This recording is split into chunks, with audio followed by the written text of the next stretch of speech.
Good evening, everyone. Yang Yan Zhao back again.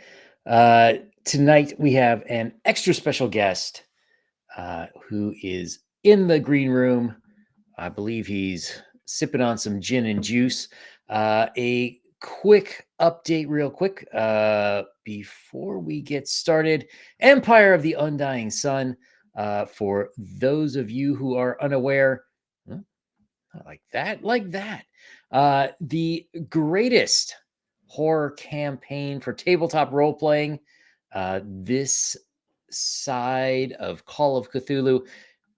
It is live in one day. We are at about 6,379 backers. It's all thanks to you guys who made it possible. If you haven't backed it yet, come on down. We've got a 5th edition AD&D and a 1st edition advanced AD&D available. We also have adventure modules that enhance the world, enhance the playing fun. So if you haven't, go check it out. There will be a link down in the description to this video. But for tonight, special guest. He's been on the show before, but not for a while. He's a man who really knows his horror in comics. A man who can go from horror comedy of the Monster MD over to Golden Age terror with Terror in the Trenches, all the way to ancient Japan. We have the Monster.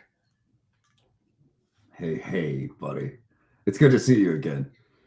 Yeah, it's been a while. You've been pretty busy. Hell yeah. I'm just making comic books every damn day, all day, and like working on 4 or 5 of them at once. Yeah, it's just because it's my therapy, guys. I don't want to have to pay a therapist. I don't believe in therapy anyway. Fuck all that. But I do believe in making art as therapy for yourself. So yeah, I've been a busy monster, and but it's good. It's good. I'm making the best work of my life. How about you? Awesome. What is this book you're making? Looks pretty sweet. Writes and swept in there to like make it awesome, and it's a gaming book. Yes, it is a campaign guide for Dungeons and Dragons, either 5th edition or 1st edition, whichever rule set you prefer to play by. It's got 10 levels worth of American horror, which I didn't realize I was writing until I did it. But we've got, you want zombies? We've got zombies. You want creatures from beyond the stars? Oh, yes. You're going to find them too. And I've got new rules for a dream realm where you can go into your dreams, and you might find some nightmares in there that affect you in the living world. Like but typical Tuesday night for me. Yeah. You could become somebody else's Freddy Krueger, should you want. Which is like a dream of mine since I was Freddy as a kid for Halloween. Yeah. I like being the bad guys for Halloween, man. Joker, Freddy, Jason. I'm Mike Myers every year at my parents' house while they're handing out candy, and I just stand in the window holding a weapon, and it actually freaks everyone out. You don't even move. And then there's always the kid who's like, yo, that's just a mannequin, man. That's just a mannequin. It ain't nothing. And then like I turn my head and look at him, and it's like, yeah, the scares are on, man.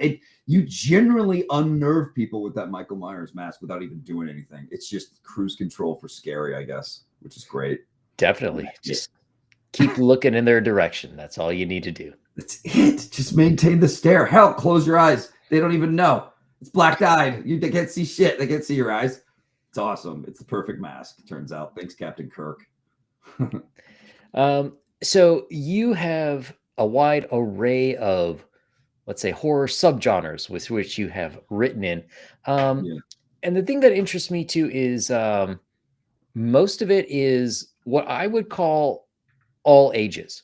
And I know that some people would take that in a negative sense, but I think it's something that, you can enjoy as like a 13-year-old, but your 40-year-old dad could pick it up and get a lot out of the book too. Hmm. It's something that seems to, um, one of the problems with American comics is due to the Comics Code Authority. It kept comics infantilized for quite a long time. Hmm. Um, Whereas, like once you were sort of 13, 14, you kind of aged out. Whereas with stuff like Monster MD or, Terror in the Trenches, it seems like there's no upper limit to the age that can enjoy it. Um, Hmm. do you think we are sort of in a horror renaissance as far as the comics world is concerned, or could be in one? Or are we same old, same old? Well, it depends on how you define Renaissance. Renaissance, as in just like a lot of cool content material being made by a lot of cool people, or is it a lot of really good rebirthing things are happening that's making horror bigger and cool again? But I've been watching horror rise and rise and rise and rise in the form of everything from movies to horror conventions. There weren't horror conventions until pretty Yeah. recently, it seems like, or if they were very few and far between. And what I've seen in terms of a renaissance is good horror movies coming out that are more thoughtful Mhm. and interesting and layered lately. And people love it. People love them. They're being embraced, and I love that. Weapons is a good example. Barbarian, that guy's movies, the Osgood Perkins movies that he's making, Mhm. son of Anthony Perkins, which is great. Just makes it more fun. So it's like we're living through a horror renaissance. I mean, okay, I go to the comic shop. There are a lot of horror comics, and not Yeah. just scary ones. There's comedy horror. There's fun, like teeny bopper horror. There's kid stuff horror. It's everything. It's like everywhere I look. And they brought back like old school imprints to publish kind of new versions of Creepshow, new versions of Nice. Vault of Horror style stuff. They're bringing back that, and they even did a Creepshow TV show that was pretty cool on Shudder recently. Horror is money making madness, dude. And I grew up in the golden age of 80s horror, which is so fun and imaginative and great movies. And there's some real bad ones too, but they're still somehow entertaining and more competent than our bad movies today, which I think is great and interesting. It says a lot about quality standards. But in terms of Renaissance, are we rebirthing? I mean, let's see. What is a pretty popular book right now, or is it still popular? You can correct me if I'm wrong, but Something is Killing the Children. That's like a Yeah. mainstream popular horror book with original characters and monsters, not just a rehash of like Dracula or whatever, And even as I say this, they're coming out with new Dracula books and kickstarting them and stuff, and they do well. They make money. Yeah. So it's a genre that just seems to have a lot of power and money, and it appeals to both guys and girls. Women eat that shit up; they love it. But it's Sparkly guys. vampires. Yeah, oh god, their version of horror could chill the hell out, dude. Yeah, but there's some really good stuff happening in terms of like women in horror too. But it's all more inventive and creative than ever, and yet I'm seeing comics that are rekindling the old school stuff that kind of made horror comics great. And I'm going to tell you something, man, a little confession. I have horror comics, but I don't have some big collection. Okay. I have just a few things that I love, but I never was a big collector of those. When I look at all my comics, I just see violence. There's some superhero stuff, but there's a lot of Ninja Turtles. There's a lot of like the stuff I loved and grew up with. Like I never aged out of comics because to me, I always found the comics that were right for me, and they were always violent and horrific and awesome. And so that just wasn't a thing for me. There was, and when I was like 7 years old and I got into comics, I wanted the violent, horrific ones already. I didn't like, there was no Comics Code Authority doing anything to what I was fucking reading, man. I was in the bloody pits of like despair and doom and ninjas and horrific shit, awesome fights, stuff like that. So yeah, I actually have more of a horror movie collection. I have more of a horror novel collection, That's, how I did things. And I like it. I like what I've collected in terms of horror. It's been like since my mom used to scare me with stories as a kid, I've been obsessed with the power of that, how it makes you feel, how intense it is, primal. Um, and I grew up with such cool horror movies that I'm just like a natural fan of it. And my parents raised me also on Universal Monsters. So Nice. here I am, man. Like, and it gets into my work, and I don't really plan it that way. It's just that I see the world is horrific. I just really do. I see even like even going to just try to get lunch at work could be like a big horror show sometimes for all of us. And I just see the world universe is kind of like dark and brutal, and there's always a price for everything. And horror Mhm. does that so well, that like payback for things, and so yeah, I think it's adding a little bit of horror to my work. It's just me being honest to what I like and how I see the world, to be honest. It's in an exaggerated way, but still like true in a way. Yeah, yeah. So it makes it So, good. I'm kinda curious, comics in some ways is kind of like an in-between medium where, like, let's say you're reading a horror novel. It is 100% theater of the mind. Of course, you got the words describing what's going on, but, like, it's 100% your thought process that makes that scary or not. Whereas you got film, on the other hand, which is of course, not real, but because it's photorealistic, you don't. In general, there's not a whole lot left for you to have to think about. At least in the worst of the movies. Some of them are pretty good, but Yeah. comics is sort of in that middle space where, unless you have Alex Ross, the images are by necessity somewhat cartoony. Um, you Yeah. have to sort of figure out what you're going to show and what you're not going to show, but you also need words to go with that. So how do you what's the method to find, that narrow path, the secret sauce to getting it right in comics? It's a great question. You always ask the best questions, though. So the secret sauce is about with comics, I believe, is see you're working in still images, like you were kind of talking about, and every image has to hit and Mhm. every piece of text they read has to hit. How do you do that the most effectively? Simplicity and being really aware of how images impact people, not just in terms of feeling, but in terms of mythology. So, Mm. and I also believe that as long as what you're writing is true, if there's a truth to what you're saying, there's a resonance that comes naturally with that. So, if Yep. you know good mythology and know those powerful images that'll be passed down long after you're dead, and you know that they've been lasted with us for a long time for a reason, and then you know how to harness those images or even character types, archetypes.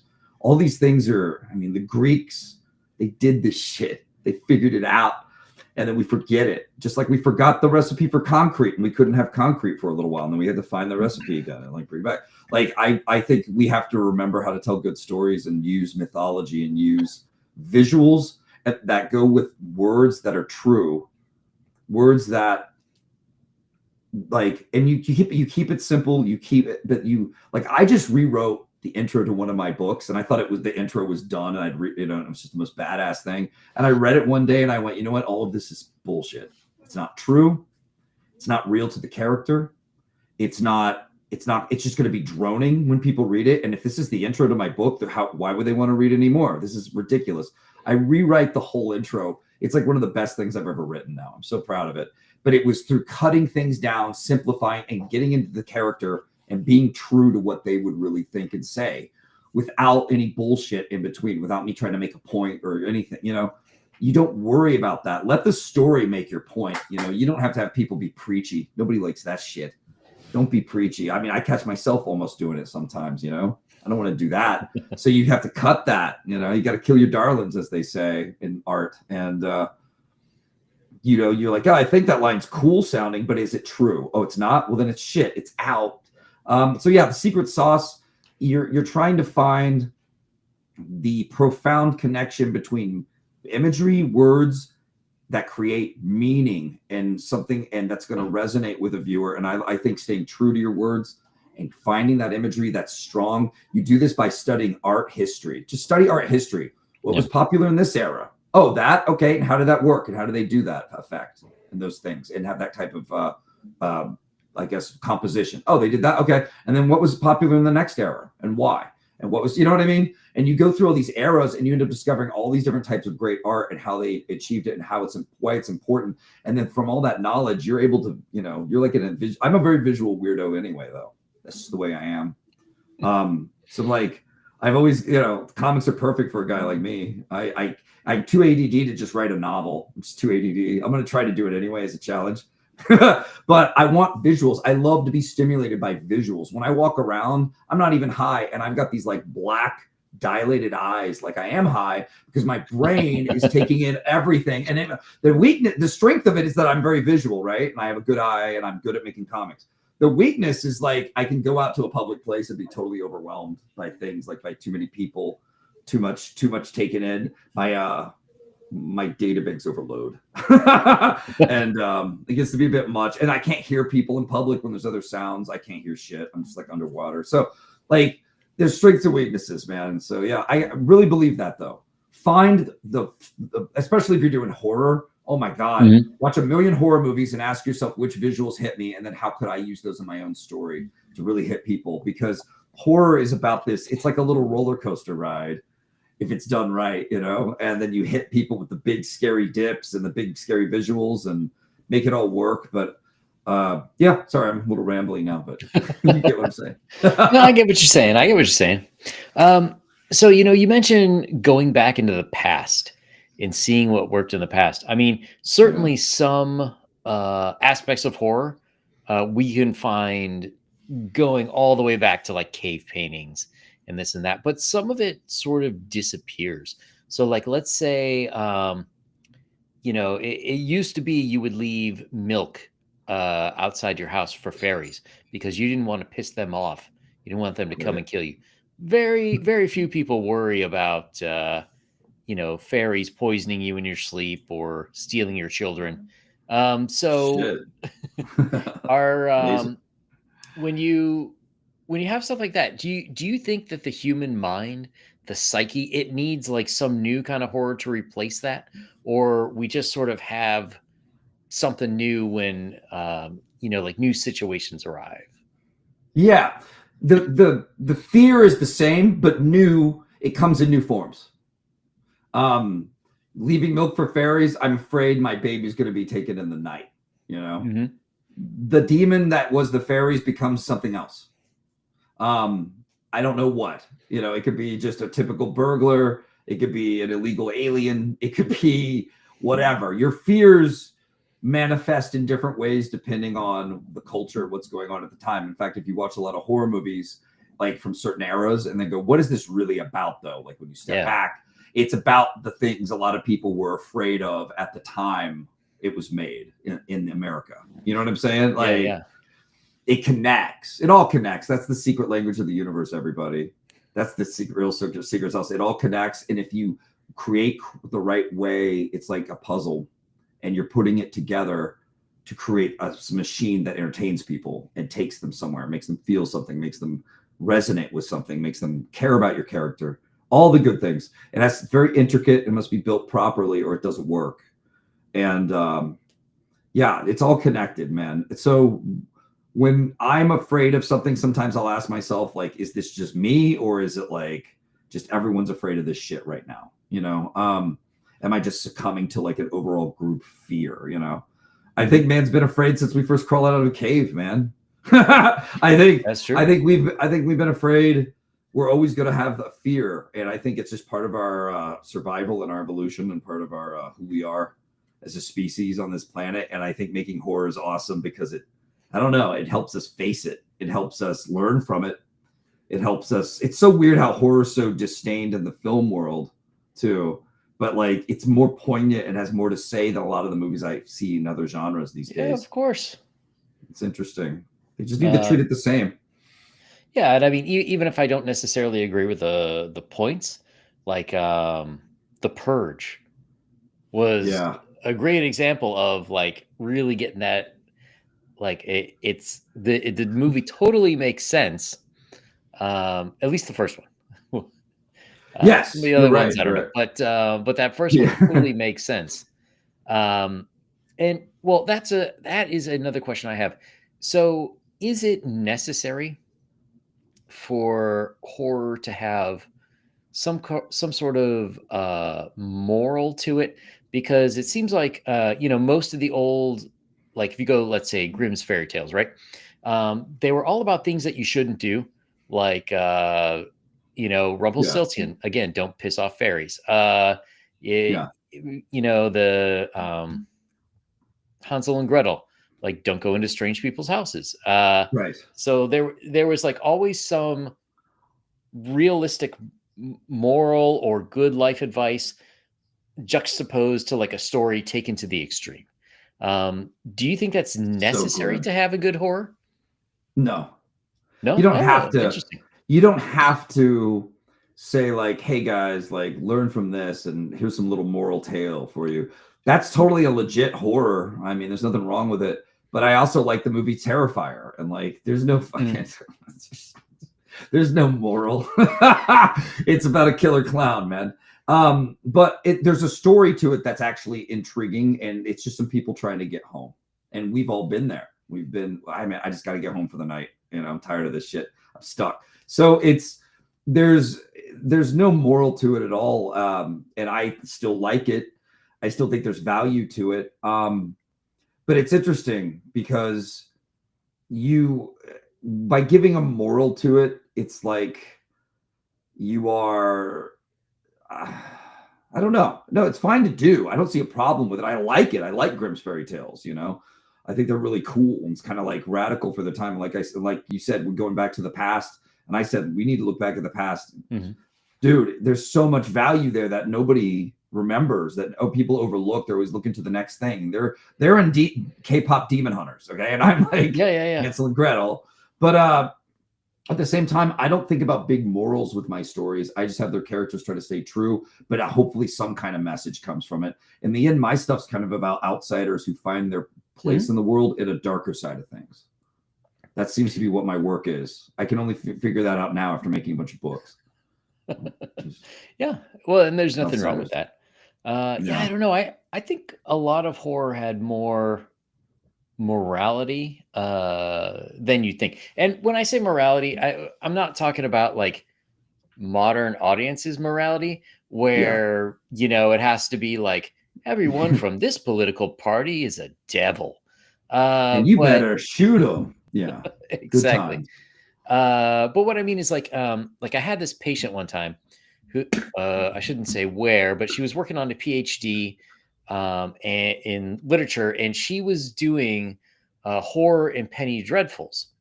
And her Okay. whole the thesis she wanted to do was that they're all morality plays for that late 1800s, early 1900s in England. Of course, her professors Yeah. wouldn't let her do that, but she went through this whole spiel about how that really was the case. And if you think about it, when like in the 50s, a lot of horror movies were very anti-communist, or, Mhm. or had anti-communism metaphors. And then in Oh, the yes. 80s, we start to see the culture changing so much for the 60s. Like, in 80s horror movies, who was going to be safe? Like the girl who's still a virgin, right? Yeah. So Yeah. there's even though like I would say the Freddy Krueger movies don't necessarily have the biggest morals, you still have at least the tropes of the one who's pure is going to survive. It's never the Right. stoner.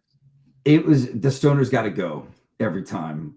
Like Freddie killed that one playing Nintendo. It was great. Here's the thing, like also the 80s movies had its own kind of a code, didn't they? A lot Yeah. of them, where the Reagan administration kind of stepped in a little bit and was like, show the drug you die. Thank you. So yeah, and I that's really interesting. I love Penny Dreadfuls, and I think that is a good argument that could be made. But I wanted to say, what I want to say, basically, in the 80s, we were not we mistrusted the government in a lot of the movies. I've noticed the government's always the bad guy.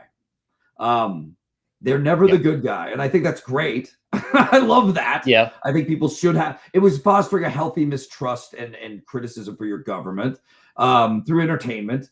But it was, yeah, the virgin lives a lot, whatever. The women surviving in horror movies has been a thing since forever. And we love that because at the end, you know, everyone else is dead, but they're still here to have a baby and carry on the human Yeah. race. You know, it's there's a symbolism to that, you know, that I think people really enjoy subconsciously. Even it goes back to just like old visuals and things that I was talking about earlier. But yeah, it's where does the morality of like I guess Halloween did it the best, right? Like Jamie Lee Curtis, she's the good one, and all the bad ones that had sex got it. Yep. So I mean, were they saying you better not ever have sex? They were saying like the naughty ones get what they deserve, kind of, you know? Yeah. Yeah. It's Exactly. I don't think John Carpenter was like, no one's gonna be fucking by the time I'm done, you know, with this movie. No teen will have sex again. No, I don't think he's that type of dude. Thank God. No preachy shit in my porridge, thanks. But yeah, that's really cool to think about though, because we have definitely had morality in the. I was thinking when we were talking about that, like in the 80s, we still had it, you know. And nowadays we have movies that throw it out, and it could have been a better movie with a little bit of, you know, more depth to like these characters and why they die. I just watched one recently that was just okay. What was it called? Oh my god, the little vampire girl in the tutu. You know the one just came out. Oh, yeah, yeah, What's yeah, her yeah. what's her name? What's her name? That little vampire slut. I'm not sure. I I wanted call her to. slut because she's like 400 years old. It's not Ah, Annabelle because Annabelle's the stupid doll, right? oh yeah. I Fuck was gonna that watch doll. that, but I can't think of the name. You're like, I know no, which one no. you're talking about though. Yeah, so little vampire girl, like it had characters that were all different characters, part of like a bank rob or kidnappers that kidnapped her, and they all had their own little trope to them. But overall, there was no morality. There was no. I mean, it was just a move. You know what I'm saying? It probably could have benefited from a little extra layer of that. So something to think about, I guess. Yeah, well, I am kind of wondering because we've been sort of in a postmodernist space. It really started taking over in media sometime in the 80s, really flourished in the 90s, and has been out of control since the 2000s. But to me, horror has such an interesting place in society. Like first, horror is sort of like peanut butter, like it goes with everything. Um, Yeah. Well, you why is know, that? um, so it's easy to slip into different genres. And because even though maybe you don't necessarily have to have any moral aspect to it, or I don't know, good sayings or practices behind it, it does often have that. So it makes me wonder if this is like the Trojan horse to get those kind of things back in. Mm. Because especially with movies, the ones recently to me that have been better have all sort of have that. Even something like Megan, beware of AI, like don't trust the computers too much, or Yes, little criticism, little skepticism is healthy. yeah, Oh, and even shows like Black Mirror, um, I love Black Mirror. Yeah, are all it's kind of crazy. sort of morality tales. But the horror there is very effective. So I wonder if that's like kind of a backdoor way to get at least the discussion of morality back into society. Well, that's interesting. Wow, thoughtful too. I didn't even think about that because I'm usually just like, what is this piece saying? I just judge everything individually. You're right. Like Black Mirror covers really interesting ethical things and dilemmas, and Mhm. has something to say. It's like Twilight Zone for this era, really, is Yeah. what it is. Yeah, yeah, yeah, And exactly. which I appreciate. I grew up like Outer Limits, Twilight Zone, Tales from the Dark Side, you name it. I was there, and they did such a good job with that. There's something I think when you're doing a shorter format like that too.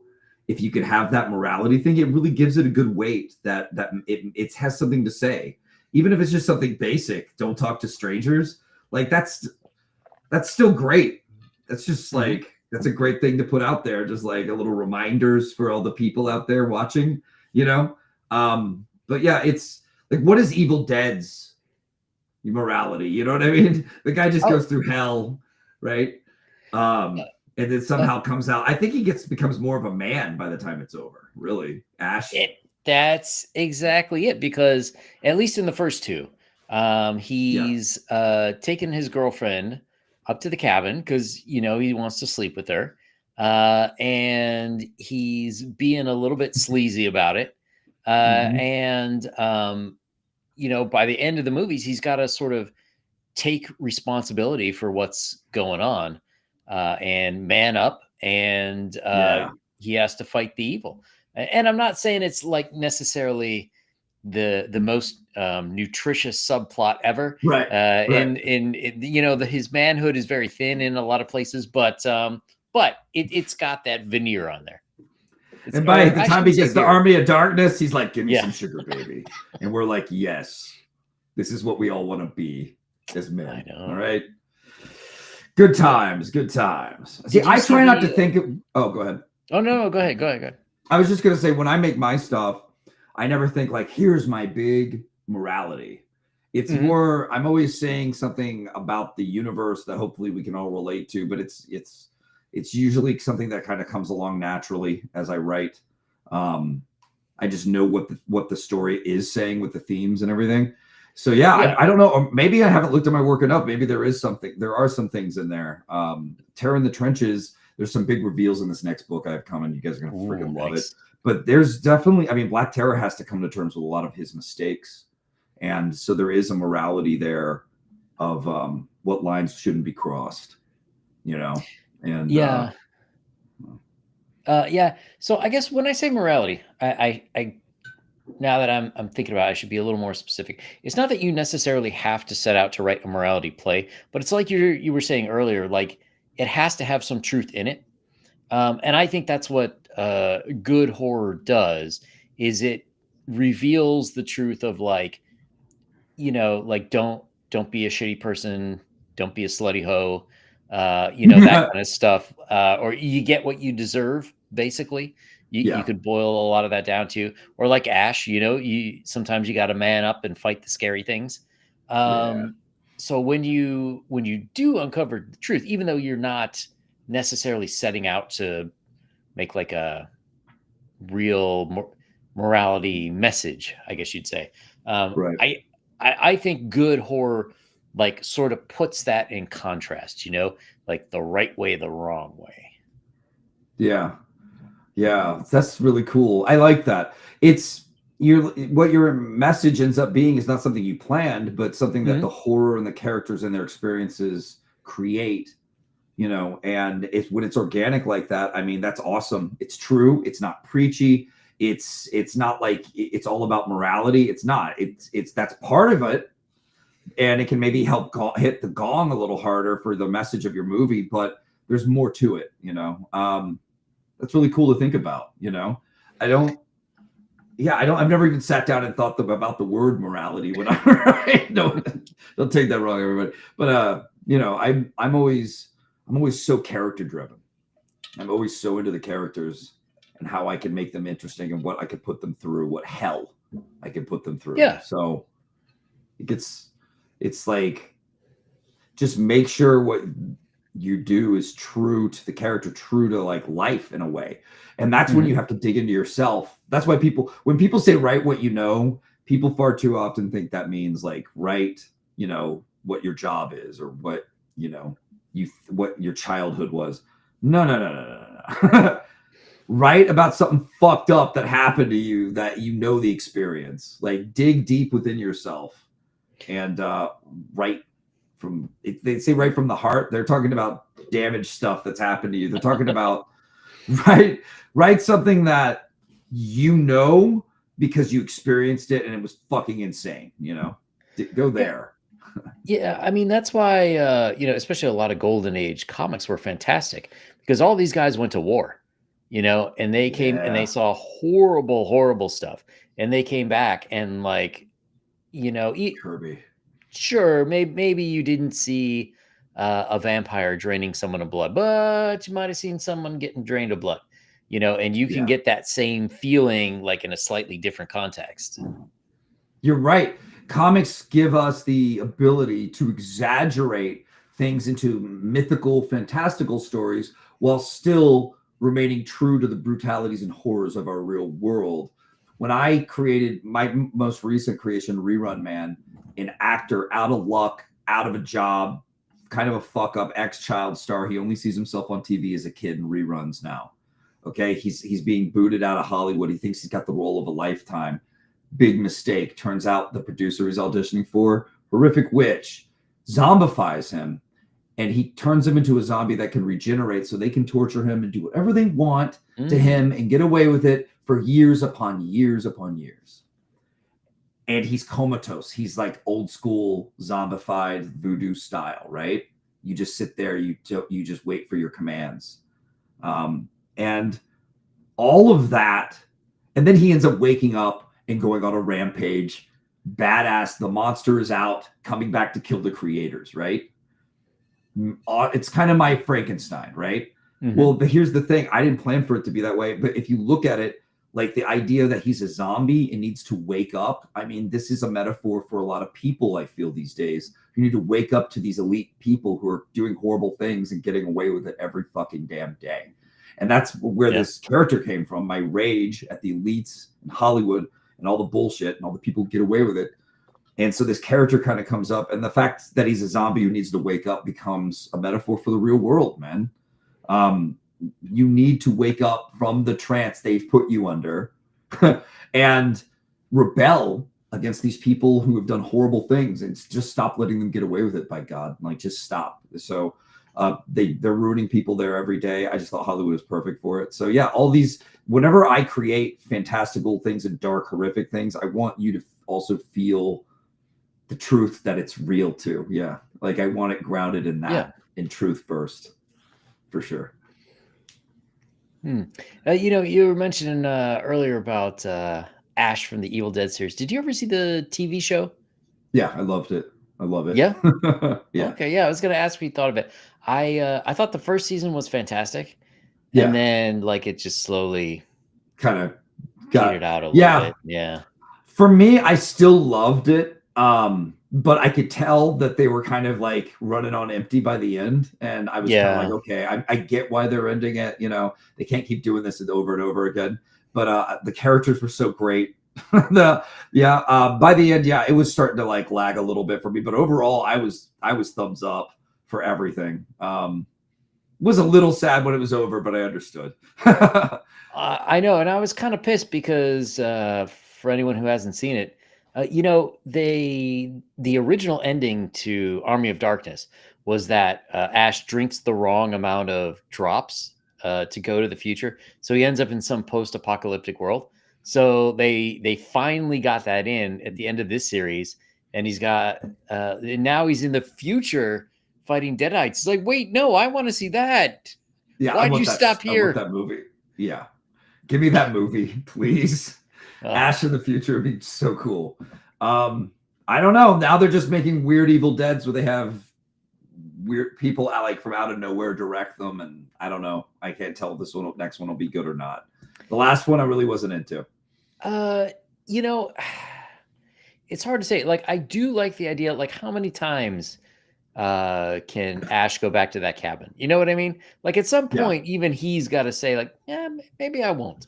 But I thought it was interesting to bring the Deadites into a modern apartment building. Like, what would happen?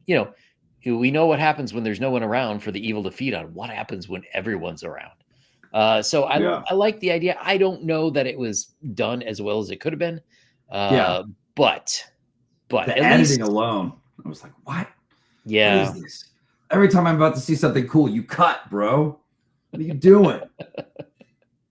I like them taking chances. Hopefully, the 2013 one was really cool. Yeah, it was more horror based. They did what they set out to do. People in the audiences loved it. People were screaming in the theater when I went and saw it. It was fucking awesome. It was a great night. So yeah, they did it. They can do it more horror, It's just that God, it was so good with the comedy. And I've seen Evil Yeah. Dead the musical too, and Oh, it's worth it. It's great. It's great. You're gonna get blood sprayed on you from the stage. It was a hot night out. It was great. yeah. Horror and comedy, they go great together, but it's like a hard thing to get just right, Because if you go a little too much on comedy, you're quickly into Scooby-Doo territory, yeah, which is your fine if you're trying to cartoon. make Scooby-Doo. But Yeah. But you need the tension and you yeah, need the scares to scare people. So you want to look at the comedy as relief, right? Like it's yep, a funny little moment here or there. And it's a balancing act for sure. You don't want to overdo it. I mean, who wants to just make everyone joke the whole time and talk snarky the whole time, like banter back and forth the whole time? Like we need a little more. We need some human moments too. But yeah. yeah, I get what you're saying. I love the idea of being able to make people belly laugh, but then turn a page and be horrified by the good imagery in my comics. Like Yeah, to something. me, Evil Dead 2 is like exactly that walking that tightrope. Yeah. We got Ash like jumping around, acting like a goofball when all the heads on the walls are talking and laughing at him, and then the next second, he shoots a woman at the door and he's getting thrown down the stairs where the Deadites trying to eat him. Like it's great stuff. Hmm. What a good that movie rules. I watched it at the drive-in last year. Oh It yeah? was Oh, awesome. nice. It's one of my faves. I'm a big Evil Dead guy. That's why, yeah, the new ones just didn't do it for me, and then they got a new one coming. It better be good. I will go see it. It's I think horror comedy is big for me because I grew up in the 80s, and a lot of those movies, even if they Yeah. weren't considered horror comedy, had a lot of comic relief. They had a lot of Yeah, teenager yeah, yeah. characters with silly one-liners and shit. It was fun. It was fun getting to kind of craft what I love into my stuff. And people still quote some of my comedic lines from Monster MD to me.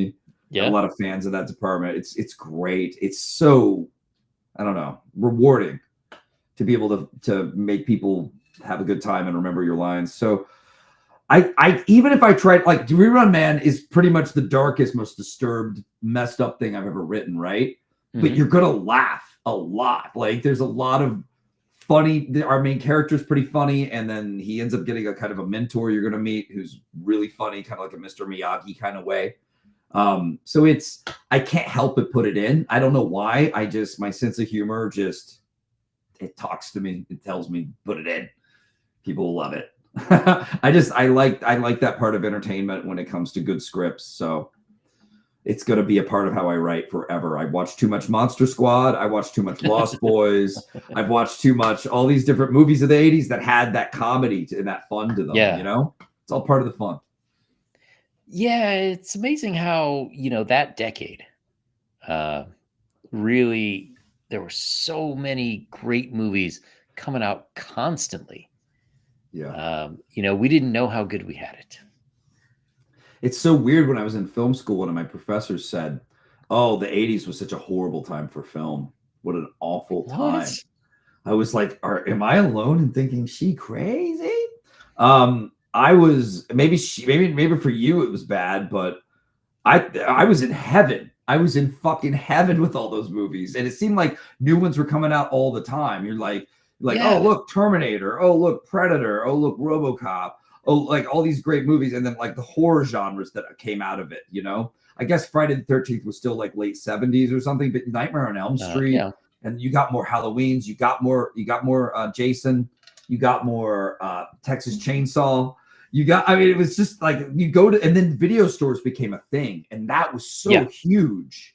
That changed everything, and you could go in and you'd have walls of all this horror, and like, it was the best. What a great time, man! And all the art was so inspiring on the box covers and the Yeah. movie posters. The Howling art, movie poster art is really cool. Just for that one always stuck with me as a kid.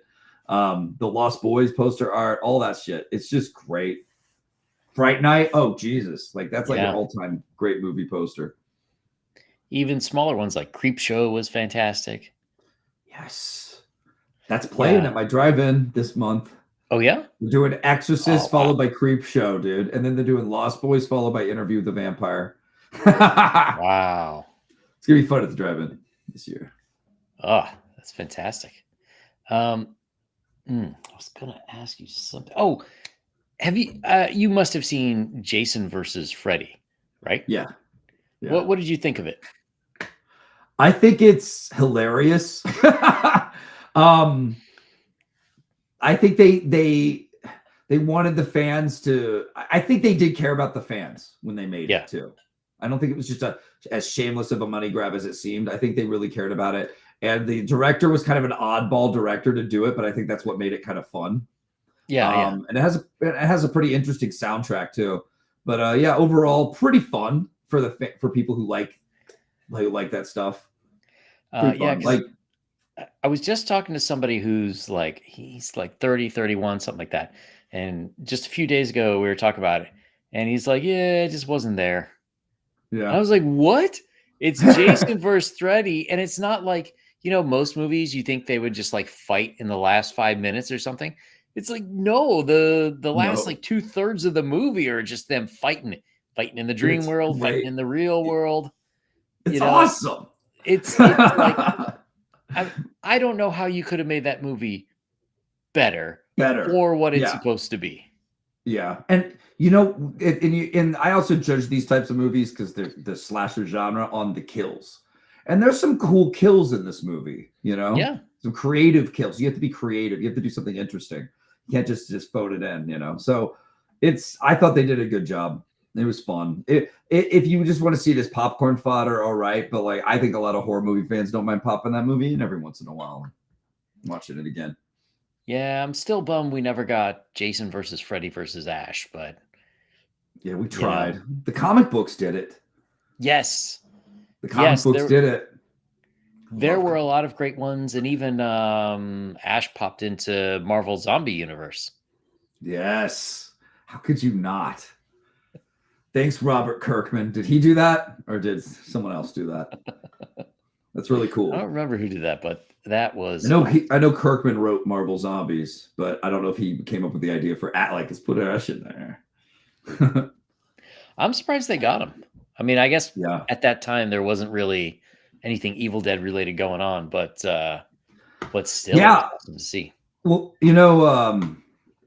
they were licensing him for video games and all kinds of Yeah. stuff back then. The Evil Dead video games. Good stuff. Good stuff. Pretty fun time. Pretty fun time, man. It was, God, the 90s horror. I remember like there was some really cool stuff, but I Yeah. just wasn't as into it anymore. Yeah. Well, the problem with 90s horror is it started to get really formulaic and derivative of that 80s stuff. Yeah. It's like it's kind of like Die Hard was an absolutely fantastic action movie, but once you get like Die Hard on a train and Die Hard on a space shuttle and Die Yeah. Hard on a bicycle, In it's like space. yeah. Yeah. No, you're right. Like a lot to me, that's why Scream was so great. Because Scream Yeah. came out and made fun of it and was self-aware of the 90s tropes. But then everyone wanted to be Scream because it was super fucking successful. And then Yeah. you get like How I Know What You Did Last Summer, and you get like All 8 of them, and yeah. Yeah, there's so many of them, bro. They just came out with a new one. What the fuck? Are you a fan of the Conjuring stuff or the Warrens? The Warrens. I haven't seen most of those movies. I So like many that of them. kind of topic. I like movies about possession and stuff like that. It's just most of them aren't done well. Yeah. There was a show a few years ago called Evil. I don't know if you ever saw it. Yeah, I've never saw it, but I've heard about it, read about it a little. It got a little goofy in parts, but it was fantastic. In that, if you look at like how like the traditional Catholic view of possession is, it's not like some demon like goes into your body and you're mine now, Von Klaus, and it makes you like kick puppies and stuff. It's it's a slow process where you're like, first you steal a candy bar and then you do this and then you do that, and it's like then you smoke crack. then you Exactly, and that's to me that was much more interesting, like the story of because slow you could descent. yeah, you could stop it at any point, but every time it comes to making a choice, you make the choice that sends you further down that The road the until badge, you're yeah. totally possessed. It's awesome. Yeah, Um, that's totally would be a great story worth exploring, wouldn't it? Wasn't it part of what made Exorcist so good and scary mhm, was the slow descent of a innocent little tender young girl yep. into this horrific demonic monstrosity staring you down, telling you your mother sucks cocks in hell. Good times. I love it. Yeah, Oh, yeah, I that's cool. mean, I didn't know that it was a slow process for Catholicism. oh I, yes, the, yes, the last few possession movies I've watched have been just utter generic yeah. slop, just junk. But the last one I watched was The First Omen, and that was actually Oh, pretty good. The okay. visuals I missed alone and the that one. cinematography were fantastic. And it connects to the first Omen movie they made with Gregory Peck in the 70s. And it's just so well done. It was a slow descent into like madness, a slow descent into like discovering the truth and the darkness that's really like surrounding this girl. And it ended up being really cool. It ended up being pretty cool. Well done. So that's one I could recommend. But then I saw one with Russell Crowe, The Pope's Exorcist. And like, just Yeah, like it's something you watch with your mom and eat some popcorn or whatever. But it wasn't yeah. great, was it? Like by the end, you're just like, I'm out. I don't care what happens, you know. And now they're doing a new one with Al Pacino. Oh Uh, wow, Exorcist Files. I don't know, Al Pacino. I liked him. Oh, what was that movie he did with Keanu in the '90s? The Devil's Devil's Own, Advocate. The Devil's Devil's Advocate. That was Advocate. it. See, I like Yes. that one. That was sort of that idea, right? Like Yeah. Keanu slowly but surely makes all the wrong choices. He does, Uh, doesn't he? That is a good movie though. Yeah. um, yeah. My Good. my question is, what's up with modern horror movies that are lit like comedies, like sitcoms? Yeah, what is that? Why do we need to see everything in Yeah, bright colors when you're trying to freak us out? I don't know. Usually I see them put like a filter over everything and make everything blue, make yeah, everything yeah. like Day for night. gray. Yeah. What's is there a recent horror that you might say that's like filmed like that God. that like hit you and you're like this is lit like a comedy? Nothing that comes to mind. Like, Hmm. you were mentioning the video store back in the '80s, which was the superior experience. But Netflix has kind of become like that. Netflix and Amazon Prime are Yeah. basically the video stores where you're like, yeah, I'll take a chance on this. And I've just been watching some, like even I don't know. There was one like World War II one where they're slowly reliving. One guy's reliving all his buddies dying, and then it gets reset. And but it's like the whole thing. Yeah, and like there's German zombies after them. The people they killed are coming after them. But it's lit like part of it takes place in the daytime, which first of all, why? And then it's like you said, it's like a light cyan color over everything. Yeah. And you can see the zombie in the corner waiting for his Yeah. signal to Cute. go walk out. It's like, what's going on? Yeah, well, is it bad cheap lighting or a lack or maybe just a lack of real lighting? I don't or yeah, just amateurs going, let me shine light on things so you can see thing and we don't even have a director or cinematographer that's going to say, "Wait a minute, that's not how we need it to look." You know what I mean? That's just lack of Yeah, vision, isn't it? I mean, and also cheap production probably. yeah, yeah. They look Like like something you'd see on the Hallmark Channel. yeah, yeah. Cheap as hell production, cheap cameras, cheap lighting, maybe a lack of lighting. So they just have like one light and they just shine it on everybody. That could be I don't too. know. Yeah, Lack of understanding of how to make something how to craft something good, make it the lighting look cool, and make the lighting set the tone and the mood and all that stuff. That you have to do that. You have to work with a team to do that. But if you're making a cheap movie to make quick money, then you're rushing through everything. You're not making it look right. Yeah, and you don't have the money to anyway, I guess. So maybe that's yeah. just it's like the difference between making a really good high quality comic and taking your time or just making it really quick and shitting it out and oh, people like it. Hope I make quick money off it. And speaking of making comics, people can go find yours at riseagaincomics.com. There is a link pinned in the chat. And should be down in the description as well. So first of all, what are you working on now? What do you got coming up? So I've got Terror in the Trenches 2. We're taking a Golden Age character, Black Terror, that nobody gave a damn about. I couldn't even call him a C-list character. And I'm telling the greatest Black Terror story ever told in a kind of Bruce Timm on steroids kind of way. Black Terror's entire neighborhood has been bombed by people from his past. His past sins come back to roost, and he has to inhale the terror gas that gives him his powers and don the black mantle and go back out, get revenge. In part 2, it's just huge reveals. He's haunted by the ghost of his wife. He's having to fight this horrific mutated kind of trapper guy named Sawback, and she's going up against this sniper with scopes for eyes, lock shot. And these are like enhanced badasses that are like out to kill, you know? So he is going to have some of the biggest fights ahead. And there's a lot of humanity to it. And he has to save Lady Satan, who got captured at the end of book 1. So she's kind of like bait for him with Sawback. It's going to be really cool. He's got demons, man. He's got to confront them. And I'm also working on Rerun Man, which I've brought up a few times. It's my great new story about a actor turned regenerating zombie on the rampage, killing the elites of Hollywood. The Hollywood boogeyman is here, guys. And he's a badass. He kind of found his place in the world better as a zombie with an axe than he was as like a drugged out actor.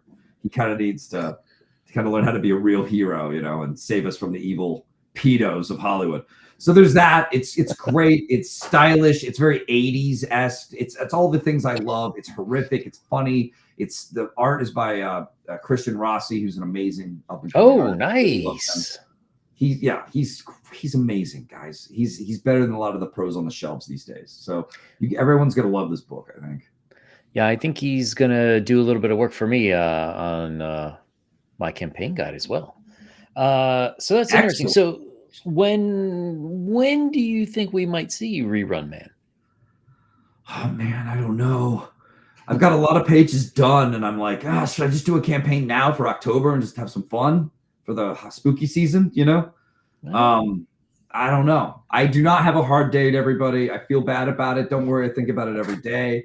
I know fans want Terror in the Trenches Part 2, though. Yeah. And I need to get that to you. And I have a lot of pages done of that. So it's like me holding these two awesome books that are almost done. Like, which one, right? So I kind of think Terror 2 should happen. People love it. They've been patient. They deserve it. And if I do well on that, I could jump right in the Terror 3 and get it to you guys quicker, which would be awesome. So I don't know, man. It's it's all up in the air right now. I'm figuring it out. I am working on the Terror in the Trenches 2 campaign on Indiegogo, though. It is a work in progress. The book looks amazing, guys. It's definitely, I hope people walk away and go, that is the best Black Terror story ever told. That's what we hope for. And is it still Monica doing the pencils? Yep. Nice. Monica Matagna of Italy. One of the best underrated artists out there. Did Monster MD, Terror in the Trenches 1. You guys went nuts for it. What I love about Monica is I basically wrote an email before we did Trenches, and I said, I want to tell the best Black Terror story ever told. And this is going to be a lot of work. It's going to be crazy. Over 200 pages. Are you in? And Monica was like, fuck yeah. Let's do this. I was like, God, what a cool artist. Just awesome to work with.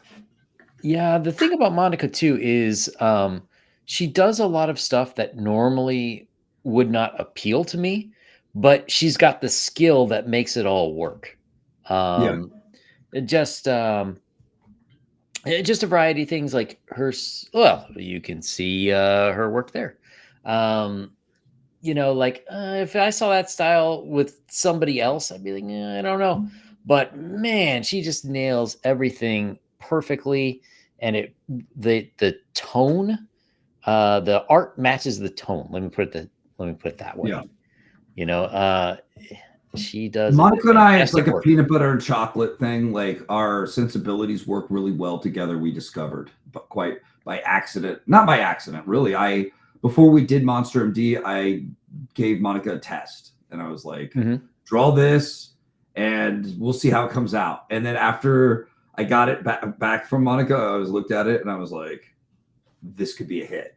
Like I could tell, my eyes could tell this is the perfect person to draw Monster MD, but we could have something big here with this style combined with my characters, my worlds, whatever. It's a pretty, we're deadly together. It's a kick-ass team. So I'm really appreciative of Monica. So will this end the Terror in the Trenches story, or may we see the Black Terror come back? Yeah, I'm doing these 3 books and we're telling this one story, but if Black Terror pops into my mind, pulls out his daggers and says, I need more, I might write another story. I don't know. We'll see. I mean, finishing book 2 and 3 is such a long amount of time away that I can't say, who knows? In a few years, I might have other stories that I just want to tell, or I would be like, let's return to Black Terror and tell another great dark story, which would be really fun. I love him. I really do.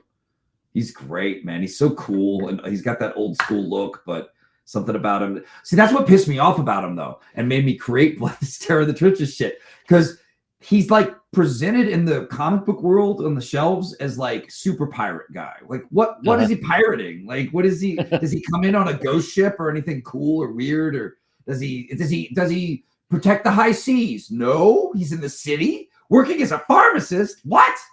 Like what is going on? And when people hear he works as a pharmacist, they're like, what? Like, and I'm like, no, we'll make it cool. Like he uses his pharmacy chemical knowledge to make a gas that makes him strong. It'll be cool. But no, when I saw all that, I was like, that's bullshit. He's a World War II trench warrior, long trench coat over the shoulders like a cape, trench knives, no pirate sword shit. Trench knives, man, all over his body, like pulling them, like, and trench knives, if you've ever held one, man, they're like almost a sword. They're long. Yeah. They're meant to be like a bayonet on the end of a gun, so that they have some extra length to them. But this guy is super strength. So if you imagine a guy with super strength with these blades just cutting through trenches of Nazis, I mean, to me, that's what Black Terror needed to be. And then this story happened. It's just about seeing the potential for coolness sometimes and bringing it out of the character. Definitely. So when you, just from a business aspect, I guess we'd say, it's there has to be like a limiting factor of just how many comics you can make in a year. We're not talking working with like Marvel or DC budgets. So how do you do that balance, right? Because like you said, people have been waiting for Terror in the Trenches 2. But then of course you want to do something a little new. You need a little palate cleanse. How do you sort of balance that out? I don't. I just make shit. I'm totally my budget is like a random thing where I'm broke one day and the next day, like I get all these jobs and make some extra cash and then I blow it on making more comics. Like I'm a drug addict getting more heroin or some shit. So what I do is I'm always writing. It's like going to the gym for me. And so what I do is I just create other stuff that I get really excited about. And what happens is if enough cool things happen, like when I write the script and when I do character design, then I might do character designs because I can't see them and I got to design. Yeah. Then I might do a logo too. The logo always feels good to do because it feels more official when I've got a logo. I don't know why. Yeah. Like a goal. It's like you want to see that logo realized on a comic book cover someday on the shelf, right? So then I might get more into it, like to where I'm so excited that I'm like, I want to talk to an artist about doing this book, and maybe I don't have all the budget in the world right now, but we could talk and see, so that's what happens. Is it just kind of, I'm always, while I'm doing campaigns and putting out stuff and showing you guys stuff, I'm in the background, lots of fingers, lots of pies, making stuff, making cool things happen. And it depends on what the project is and where I'm at and how excited I am. I might take it to that next level to where it's like, this is worth crowdfunding. This is worth putting some more money into so I can then crowdfund it later. So right now I'm also trying to do a webcomic in the background for fun. Okay. And there's another guy who just pitched another webcomic idea to me and I need to look into that and we might do that. But so yeah, I'm trying to do like fun freebie comics too that could Sure. be put together into a book later if it's good enough and people like it enough. But I think that'll be really fun to do as well. It just because it keeps you spry. It's fun to do different things, to not just do the same stuff over and over. And I just love comics and have a lot of stories and a lot of ideas. I'm kind of a creative maniac. I don't know what to say. Like I'm always creating some new story and then it just sits in a folder. It might sit there forever and never get made, or it might sit there for years and then get picked up again. It might get cannibalized for ideas for another story to make that story the like new cool thing. It all depends, man. It's a big junkyard or boneyard that I work in, and I make cool stories happen like that way. So Cole King wants to know, do you ever hold stories back because you can't find the right artist for it? Yeah, yeah. I've had artists on deck before who were like, "I'm ready to do this story," and I told them after thinking about their work and really, really being honest, no thanks, thanks, but no thanks. You're awesome, but this is not the right project for us. You know, Yeah. it's so I really question if I pick the right artists a lot of the time, even when like we start, and then but then you just make something so cool it's undeniable. Hopefully, so yeah, it's hard to find the right artist, man. It's so hard. It's and if I find an artist who's like, yeah, I would work with you. I'm always like, for instance, Christian Rossi for Rerun Man. I was waiting. I waited like years to work with him. He worked on things for years and we just kind of minded our own business. And we said we would love to work with each other, but then it was just that was it. That was as far as it went. And then finally I was like, Christian, I think I have the project for you, man. Check out this script, check out these designs. Like, what do you think? He's like, hell's to the yeah, I'm into this. And he's only gotten better as he's drawn more pages. He told me himself, like he's getting more into like what I'm doing when I'm creating here, the kind of world we're making. And his pages get even better and his renditions of characters get more interesting and better. It's just so cool. Such a good artist.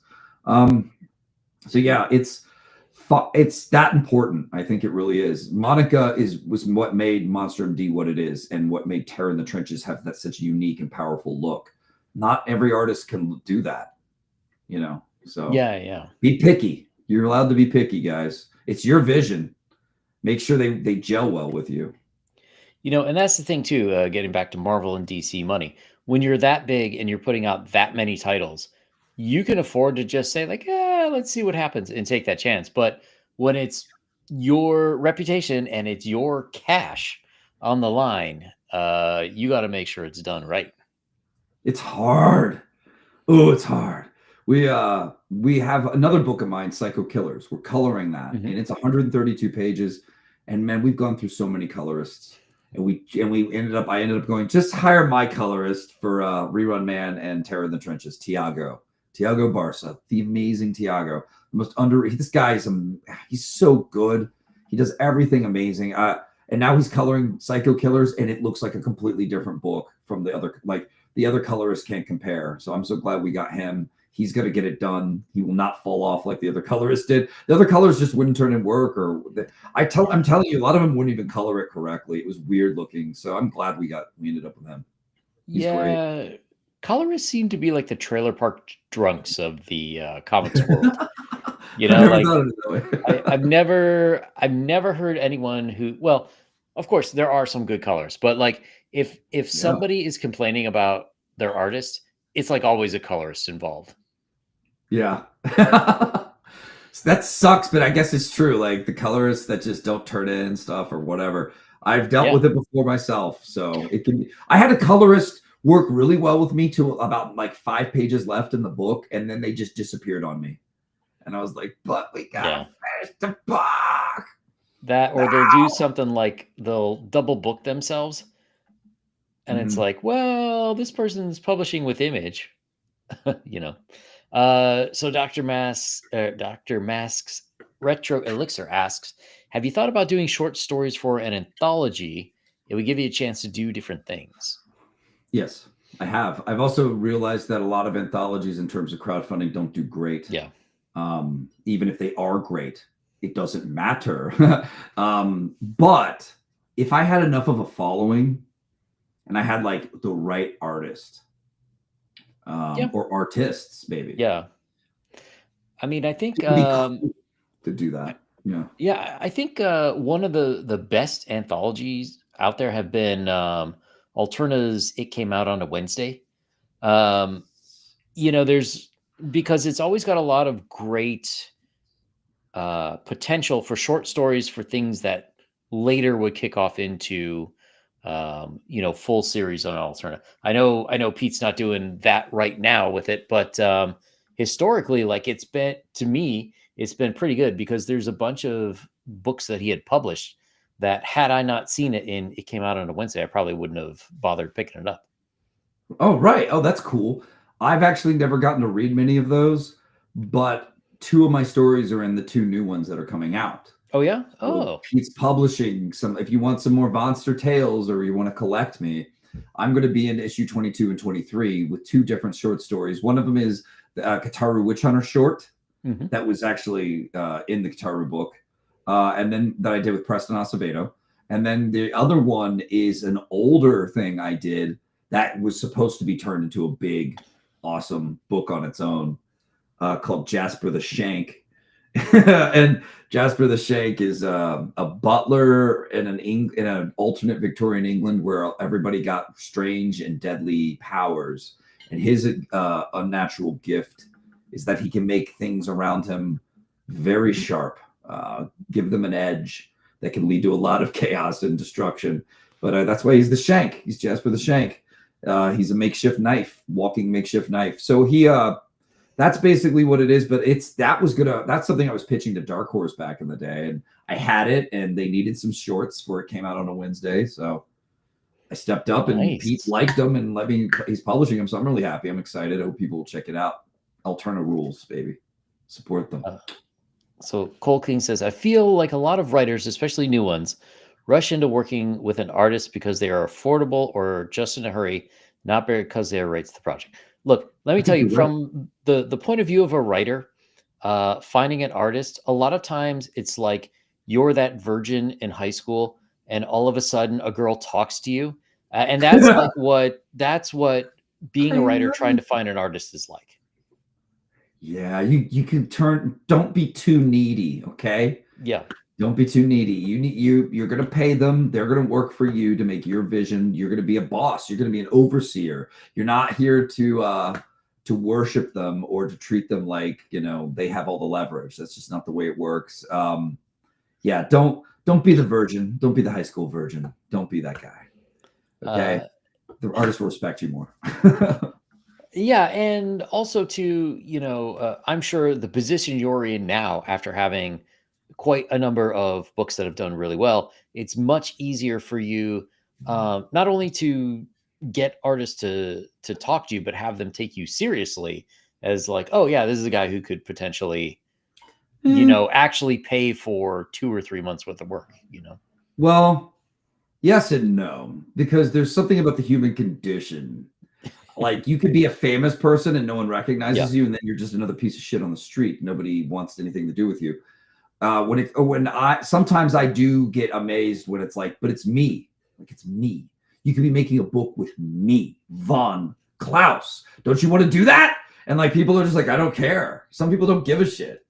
They don't take it, or they just don't take into account like that I'm a guy who knows what he's doing and I have great things to make and say in art and comics. Like they don't care, they don't, or maybe they don't like my style. That's fine. But what I'm talking about is like what you're saying. Like you think that just because you have a few hits that people are gonna like take you more seriously. But I've always noticed in every documentary about like storytellers, filmmakers, musicians, famous people that are way bigger than me, that you would think that people would listen to every word they say and hang off of it. They don't. Like you still have to fight to get That's people to true. fucking give a shit and pay attention a lot of the time. You have to push in ways you don't expect. You're like, wait a second. No, wait, I'm Vaughn. No, I don't. That's why I try never to get too full of myself, right? Like just Yeah, because yeah. I've accomplished a few cool things doesn't mean I'm the end all be all. I probably have things to learn, or and people should not just listen to everything I say. But sometimes, yeah, I do. I go, wait a minute. I've accomplished a lot here, and I know what I'm fucking talking about. You need to listen. You know what I mean? So but you do. It's part of being human, I think. Though I think it's everybody. I mean, you could be Ozzy Osbourne, and his kids they don't listen to him. They don't take him seriously. They don't care. I should now they love him. Of Well, course, he's yeah. gone. But I love Ozzy. Rest in peace, buddy. But it's like it's just the human experience. people won't take you as seriously as you deserve a lot of times. Yeah, I mean, I guess I'm thinking like with my campaign guide, um, you know, when I was first trying to get it together, I had a hard time getting any artist to take me seriously. But then, once I got a few pieces and I had a layout and a sample cover, they're like, "Oh, okay, yeah, that looks kind of cool. I Yeah, want in on that." And like I hired some authors to write some of the adventure modules for it. And at first they were like, that's "I cool. don't really understand what you're talking about." But then, once I got a few, they're like, "Oh, yeah, I can do that." So Yeah, give them that example. That's true. Whenever I propose to an artist, I send them this huge production packet, and it's like everything. It's the script, it's the character designs, it's the logo, it's the log line, it's the synopsis. It's like, look, like this is what we could make. Here's your blueprint. Are you into this? mhm. It really helps. Yes, they will until they see something, they see nothing, right? They don't Yeah. care. They don't take you serious. Yeah, that's good though. That's good advice because people should know that. Like, definitely try to have visuals, have modules, Yes. whatever you need to send and show people, like, this is what I want to make. Can you make this? Yeah. Uh, so speaking of making it, you've got the store. Is everything Mhm. in stock if people should Yeah. want to order Yeah. stuff? It's all in stock currently, I believe. Nice. We have a few left of some things like the Terra Gas replica. There's not very many of those left. Limited. That's why it says limited supply. But other than that, yeah, there's a lot of cool things that I think people will love. Great books, and you can sample them. There's a read page. You can sample them if you want to read that. Read the books before you buy. Pretty cool.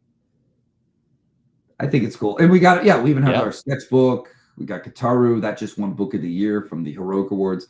Necrovanicons, like my design, my art over the years from like high school to now. Pretty sweet. Great Nice. books, great, all signed. Well, actually, I charged $2 extra for sign. Is that okay? If people hate that, I'll turn it off, I guess. Yeah. But I don't think it's too bad, hopefully. It's $2. It's not. I mean, you're not like what is it? Bill Shatner charges $100 or something. Yeah. That broke my heart when I went to a con after not being one for years, and I went up to a celebrity. I kind of wanted their signature, and they were like, "That's $80," and I'm like, "Oh, I don't have that. I can't get your signature." It used to just be like a given when I was growing up. Like, you asked for an Yeah. autograph, you got an autograph because they appreciate you. You appreciate it. Whatever. Now it's just like it's depressing seeing people on the circuit just like, give me the money, shut up and give me the money. Yeah. You want Unfortunately, my it's picture become, too? Fuck you. it's like part of their remuneration package. Like you'll also be able to make children give you $80 for the next 40 years. Yeah, I guess so. I gave some people some money for their autographs and pictures, and I just felt weird. I didn't feel, you know what I mean? Like I just Yeah. felt like what am I doing? What is this? Um, I don't ever want to charge for autographs or pictures. Maybe I should make that a rule. I don't know. Doesn't seem right. I don't care how Well, famous I might get or not be. I don't care. I mean, if you make it like a con rule or something, then you'll definitely be the most popular guy there. Yeah, my con, Von Con. There you Call it go. Von Con. Dude, when you read Monster MD this October, you're going to be glad you did, that you waited till October, man. Thanks for buying it. I hope you enjoy it. I hope you enjoy the hell out of it. Because that's why I do this. I want to entertain you and everybody out there. It was interesting what you brought up because I never thought about it. That people who are like younger kids or like teen kids can read my work, but then people in their 40s can be like, hell yeah, this is cool. I never thought about that. But yeah, I guess that's just the way I create.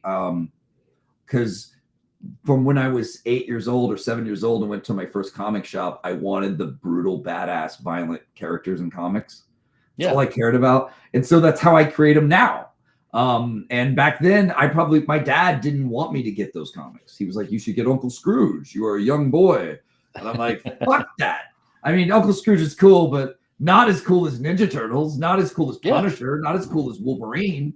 Like, that's what I wanted to read, and that's what I grew up on. So, yeah, this is a lot of sweet fan art and even a little cosplay people have done over oh my God, I'm so fucking blessed to have people doing. Look at these versions of Black Terror that people did.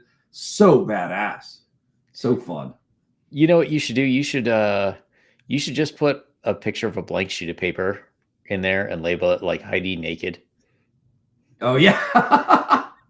I think fans have sent me a white picture on Twitter and been like, Oh yeah? we have her nudes. We got her nudes. And I'm like, oh no. Heidi, why?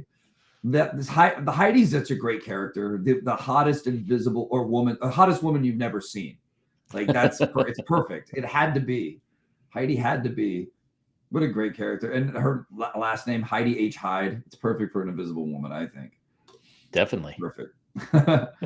Yeah. And to see like that, my art has inspired all these people to draw this cool stuff. It inspires me, to keep going and do what I do it better. This is just from Terror in the Trenches and Monster MD, but I've got more comics to go, guys. We've got more awesome characters to introduce. So I hope people will stick with it. It's not easy what I do. It takes time. Comics takes a lot of patience. And at the end, I'm in an era where you can look at amazing art and amazing movies and crazy special effects. And we're just making still images on a piece of tree skin that you turn. It almost feels like primitive in a way, but it's not, because once you read the books, they become more amazing and better in your mind. And with the great visuals, when it all combines, than any movie, it becomes magic. It becomes something you feel for, and that's why comics are awesome. They're my form of hypnotism and entertainment on you, to make you get out of this world for a minute and enjoy the hell out of someone else, and their crazy experiences. So yeah, and I think books like this, it works for kids and it works for adults because you can enjoy them on different levels. Whereas like a younger kid is probably just going to see like the madcap fantasy, but like someone who's a little older is going to see like Wyatt and his like, he kind of hates his job and hates his life and he's, I got to do it. Yeah, And then feel that. even from Heidi's point of view, like I'm sure there's got to be a number of women who just want to kick their boyfriend's ass to get them to do what they need to do. So I think there's a lot of ways to enjoy it. And to me, this is something that horror in comics has really been missing due to the Comics Code Authority. We had all those great Creep Show and Will Eisner stuff until the 50s. And then, we end up with like Dracula trying to turn Storm into a vampire, which was like, okay, but it's like the thinnest of gruel when it comes to, actually horror. And it's a shame because horror, along with like true crime, are two genres that are, squarely in the adults' desirability. It's something that as you get older, you want to see more of it that's nuance, more of it that goes. And that's something that could have kept people reading comics, I think, well into adulthood, but weren't able to. And to me, that's what I'm hoping a lot of these books now are going to do. It's going to give the kids somewhere to go. They don't have to just drop off and be like, well, Uncle Scrooge is great, until you hit 8th grade or something. Yeah, we got to make comics cool again. We got to make them something that people prize and love having on their shelves. That's something they don't look back at with scorn or disdain or feel like they're uncool. No, man, we need to tell the next great American stories, and we gotta reinvent what's cool in pop culture and not just follow the trends. We got to rebel a little bit, and that's fun. I like rebelling. I've always liked rebelling. So if I could do that with my art, even better. I don't mind being a rebel in the world of comics that called out the left and criticized their bullshit. I don't mind being, an outcast in that regard, because I'm doing what I love and I'm making the stories I want to make on my terms, no one else's. And that's freedom, man. And it's hard, but when you're a creature of habit like me, who's obsessed with comics, I mean, it's what you just do naturally without even thinking about it. I sit down, I don't plan it. I just make things, and they turned out to be comics. And I've been doing that since I was 8 years old. And I saw my first Ninja Turtle, and I went home and I made this trilogy of comics and stapled them together. And just ever since then, I've been making them in the background, and I've had people tell me to stop making them. I've had people not believe in me. I've had people tell me it's a waste of time and money over the years. I had a girlfriend tell me that Kataru Witch Hunter was a waste of time and money. I just won book of the year with it, or Wow. for 2024. So like, what are we talking about? Like, I'm good at something. Don't step on that. Like, you should be proud of that. But she didn't get it. She's an imbecile. She's not my girlfriend anymore. Thank God. Fuck her. But should have figured out how to get more in sales. That would have been a great girlfriend.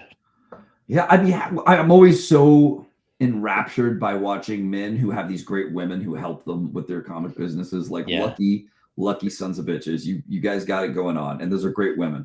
Great women. That's the way this should be. I think, in the comics industry, I've seen it in the gaming industry. The people who are likely, or not likely, people who are lucky, their spouse will understand what they're doing, and like at worst leave them alone, but at best support them. Right. You don't have to read all my books and go, that's great. I don't care. I don't care if you ever even read my books.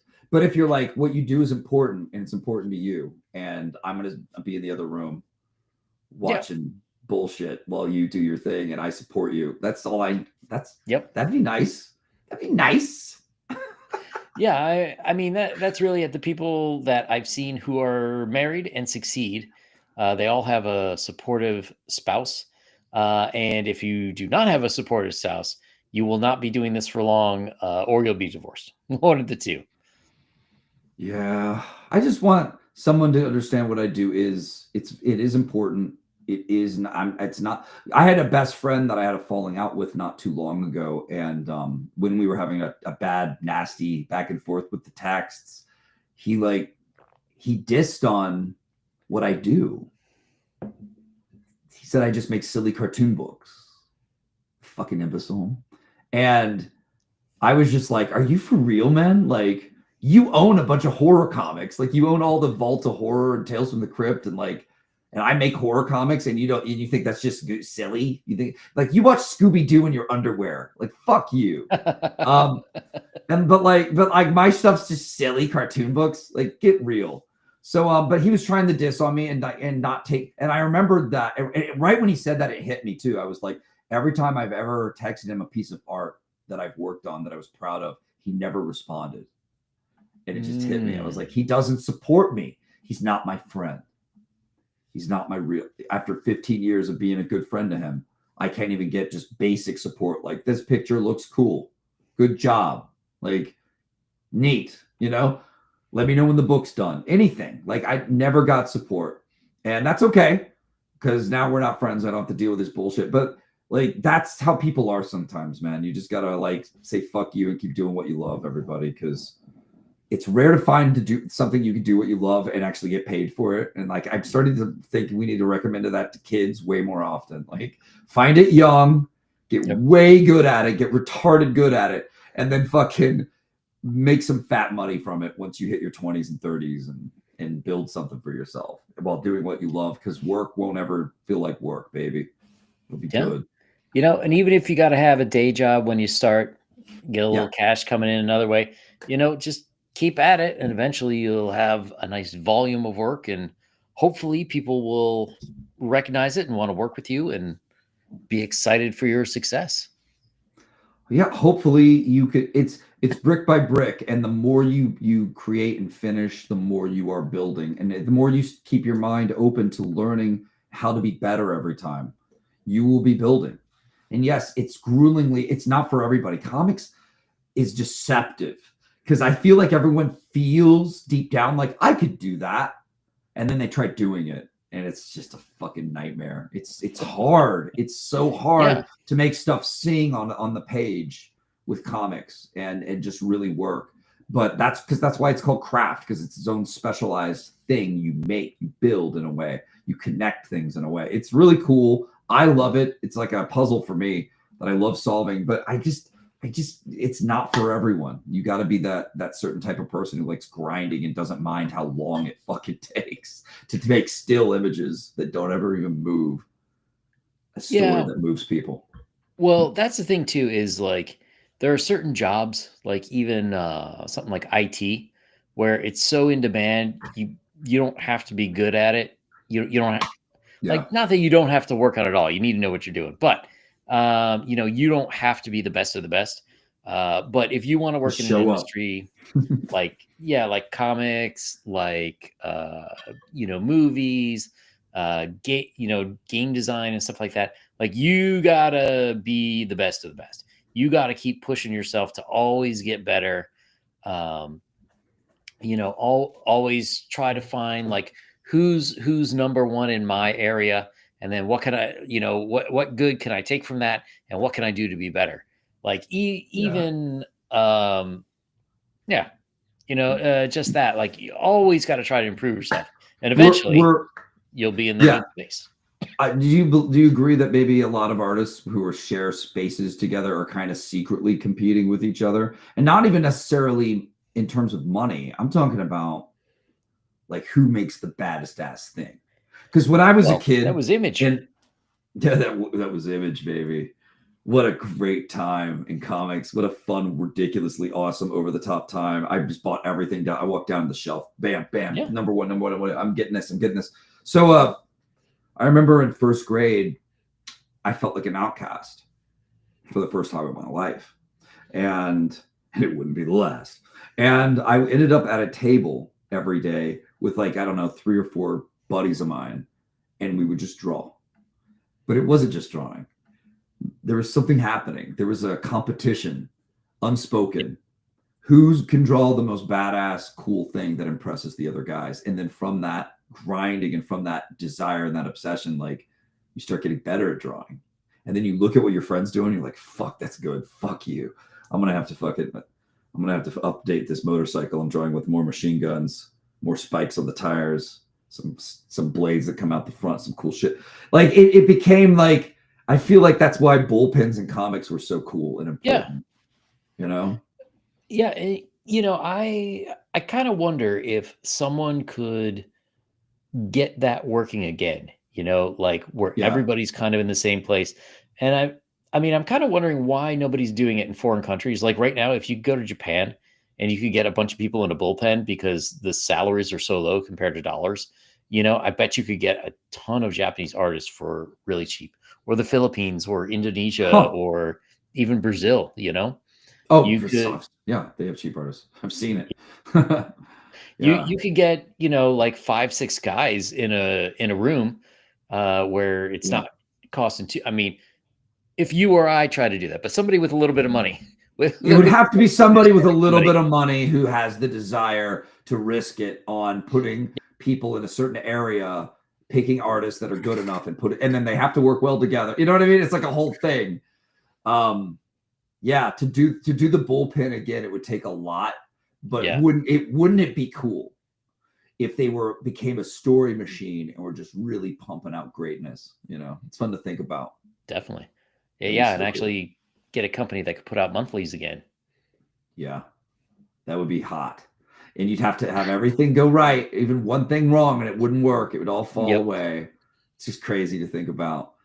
Fun.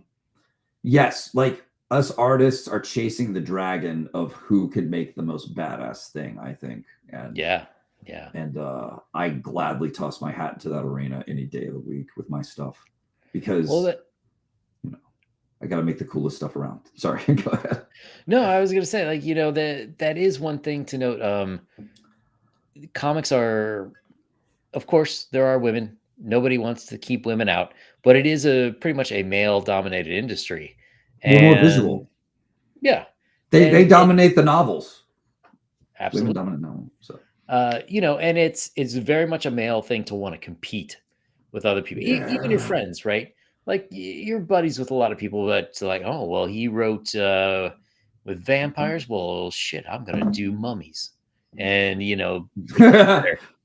Dude, I've even like had people do like their thing with like cyborgs or whatever, and I've been like, I'm gonna do my version of cyborgs, but it's gonna be better and different. You know what I mean? Like I've Yeah, even done it like really close to home. Like, because what do you think musicians are doing? They're like, oh, that riff's okay, but I'm gonna take that riff that you did and I'm gonna turn it into something even better. Watch this. You know what I mean? It's hmm It's like that, yeah. And men competing, I mean, obviously that's from nature and competing for who's going to Yeah. spread their seed or whatever. But in this case, it's who's going to spread their comic everywhere, like a virus comic.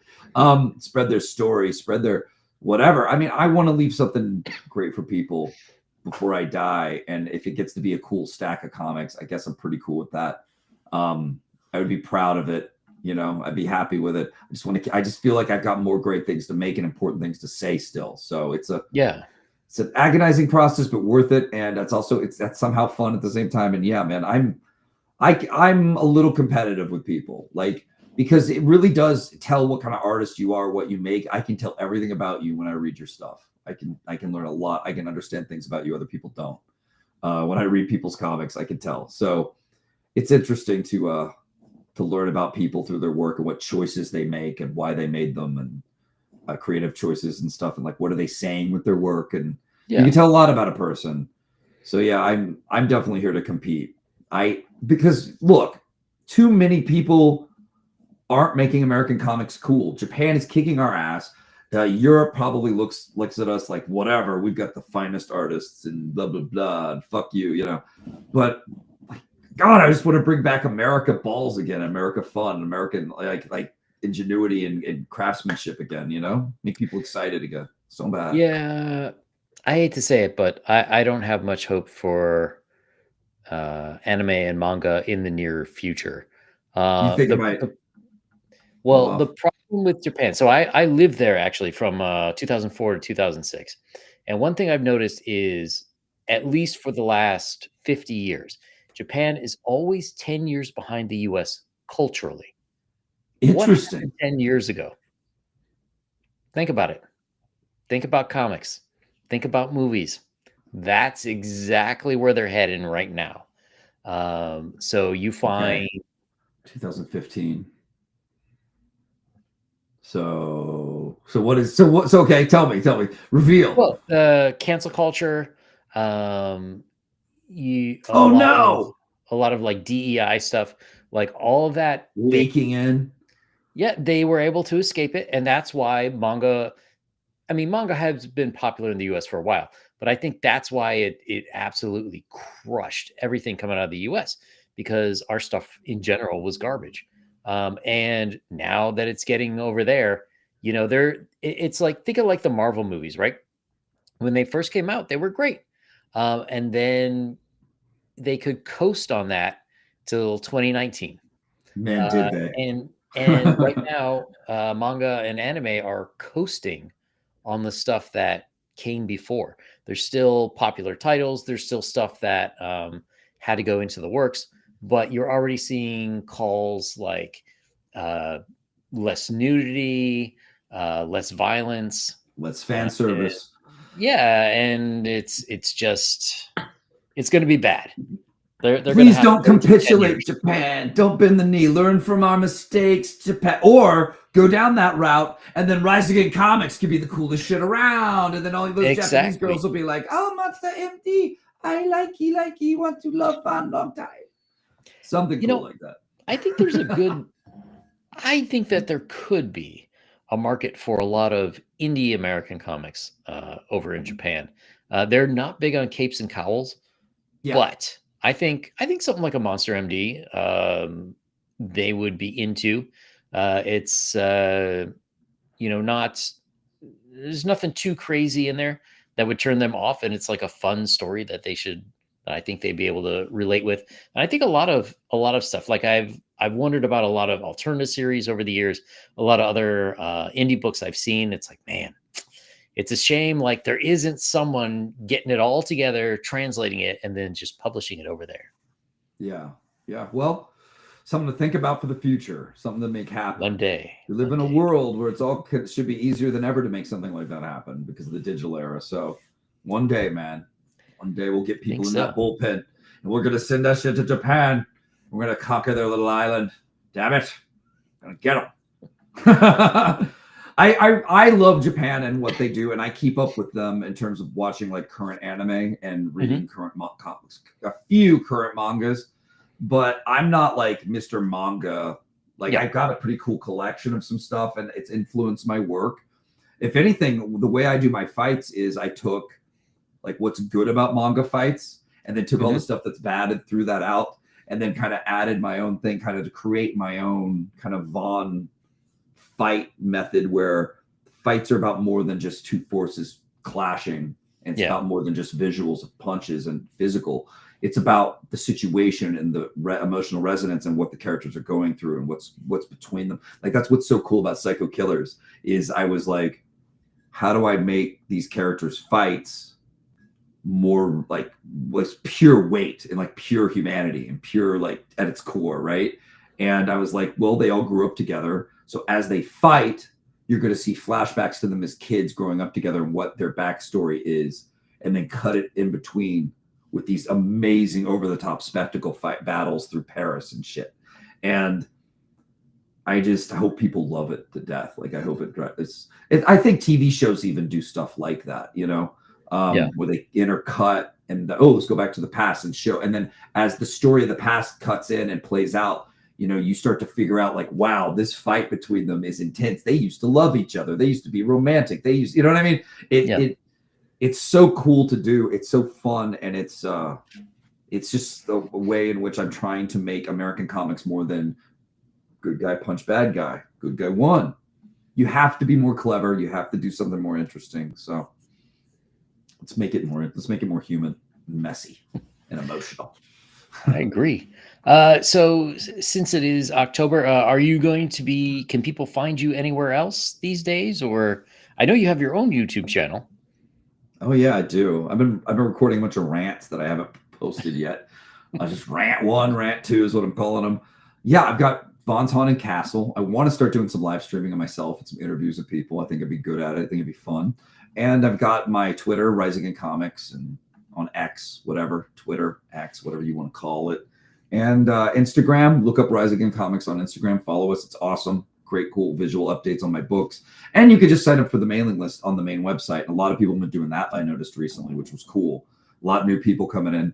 And I will update you on every big thing we have going on with Rising in Comics through that. So that's awesome. On the website, risingincomics.com. Please check it out. You will not be sorry. These are some of the best books in comics, and I stick by them, man. I'm only going to make better stuff. I can tell I'm at the top of my game as a writer and creator. Let's do this. Rerun Man, Terror in the Trenches 2, Psycho Killers. Great stuff coming, guys, and maybe even a webcomic. You'll see. So awesome. Are you going on anyone else's channel anytime soon, or? I haven't talked to anyone else. I actually had a podcaster that I don't know reach out to me today and wants to introduce me to his like world, his community, his like network. And I'm like, all right, let's do it. Let's see what's up. Because he wants more indie people. He likes me when I do. So nice. We'll see. Yeah, that's about it. Nothing too fancy. All right. If anyone is looking for me, well, tomorrow night, I will be on the Dungeon Delvers channel where we start our annual Call of Cthulhu play. So it's going to be 5 weeks of us slowly losing our minds. That's going to be great. I made a character once for that. I made a character. I wonder if he's in the book behind me, my Call of Cthulhu book. I'll fold it in there. He was an expert safe cracker, and his nickname was the Click, you know, because he gets safe. And he's like Johnny the Click or some bullshit, like some old time 30s name. It was great. So best of luck with that, man. That sounds great. Have a good time. And for anyone who's interested, next Tuesday at 9 p.m., Peter Samedi will be on. We're going to be talking folklore and how that influences good horror and stories. And on Wednesday the 8th, I have Jay Ishiro Finney. We're going to be talking about UFOs, aliens, and horror. Nice. That is going to be Wednesday the 8th at 8 p.m. And we've got a whole month full of horror shows planned. So keep your eye out for that. And just one last time, in case anyone missed it, Empire of the Undying Sun. Do not miss. You got a few more backers since we started, my friend. I did. I think we got about 3. hopefully, hopefully we'll get some more tonight. If you are interested in tabletop role-playing games and you like horror, this is the book for you. 450 pages, 10 levels of fun, 13 adventure modules that go into this world. Enough play to last you for years. So go back it if you like. There, put a link in the old chat there. But enough of that. Monster, thanks for coming. Yes. And hopefully we'll have you back before too long. Man, it was too long. And it's always a pleasure talking to you. Your questions are always thoughtful and awesome and make me think after we're done talking. So I appreciate you. Thanks for having me on. Thanks to the chat. Thanks for everyone who showed up. I appreciate you. This is going to be a great October. I can feel it. Let's enjoy the hell out of it and get horrific. Have a good time.